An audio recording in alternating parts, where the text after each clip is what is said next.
Okay, I got an hour before work, time to get my game on.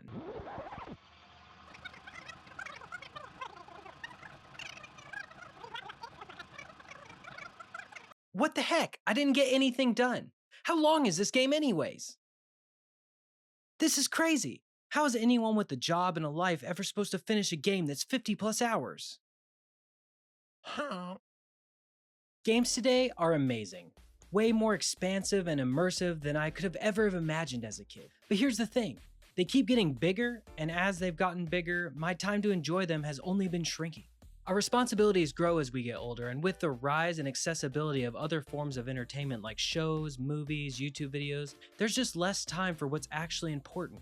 Playing video games! The weight of this realization has left me feeling overwhelmed, paralyzed by the fear that I might never finish any game I start. So are games today actually too long? And if so, how could more game be a bad thing?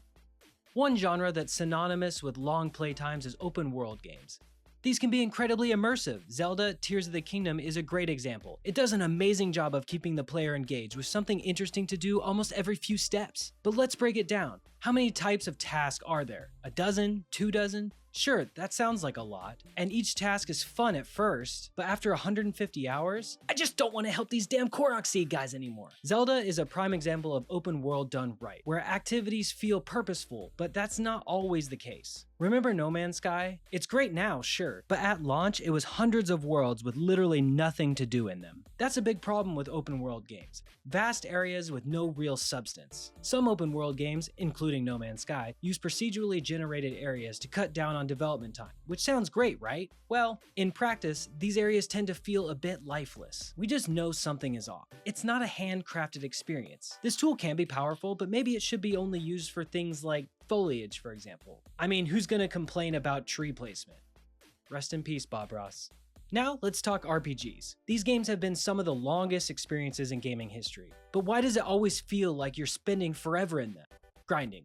It's grinding. For some reason, RPGs love making you spend countless hours killing the same handful of creatures just to level up enough to progress. I'll be honest, I've never been the biggest fan of this genre, but I do see the appeal. I mean, I see gameplay clips and think, yeah, that looks like fun. But then I ask myself, will it still be fun after 80 hours? Maybe the idea is that spending all that time in the world helps you build a deeper connection with the story and the characters. It's about creating those bonds with your party, right? But I'm not convinced. I don't need to grind 50 hours to feel like my team and I are true homies. The journey itself, not the time spent grinding, is what makes the bond feel real. If we could just cut down on some of that bloat, I'm pretty sure the connection would still be there without all the filler. Let's shift gears to modern PlayStation games. You know the ones. Over-the-shoulder, third-person, adventures with a mix of action and storytelling, often involving bearded dads. These games are undoubtedly phenomenal. They've taken storytelling and cinematics to new heights, but they're long. We're talking 40 to 50 hours to finish the main story,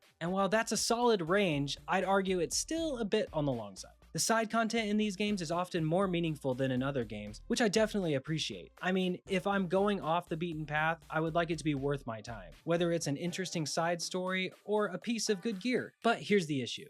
In pursuit of deeper storytelling, these games sometimes end up with uneven pacing. One moment, you're engaged in heart-pounding gameplay, and the next, your controller down, watching a long cutscene, or even worse, one of those follow me while I talk to you sections. Let's do some quick math. If you got an hour a day to play games after work, dinner, chores, that's 5 hours a week. Then, on weekends, maybe you get 3 hours a day if you're lucky. So you're looking at 11 hours a week, which means a month to finish one of these 40 to 50 hour games. Not terrible, right? But here's the thing. For someone like me nearing the age of a typical PlayStation protagonist, I realistically get about 7 hours a week. Maybe I should stop making videos and start playing more video games. But I don't think I'm alone. This is an issue we're all facing. Between real-life responsibilities and games increasing in length, how do we make it all work and have time for the things we enjoy? The more I think about it, I wonder, maybe it's not the games that are the problem. It's me. I look back at the games I've loved most in my life: Super Metroid, Crash Bandicoot 2, Metal Gear Solid 3, Resident Evil 4, Portal 2, Dark Souls, and their lengths vary widely. My first Dark Souls playthrough was about 65 hours, which is a lot, but it didn't feel excessive at the time. So what's changed? I think I'm just getting older. With age comes more responsibility, and as responsibility increases, time decreases. Those magical moments of gaming until sunrise are mostly behind me now. But you know what?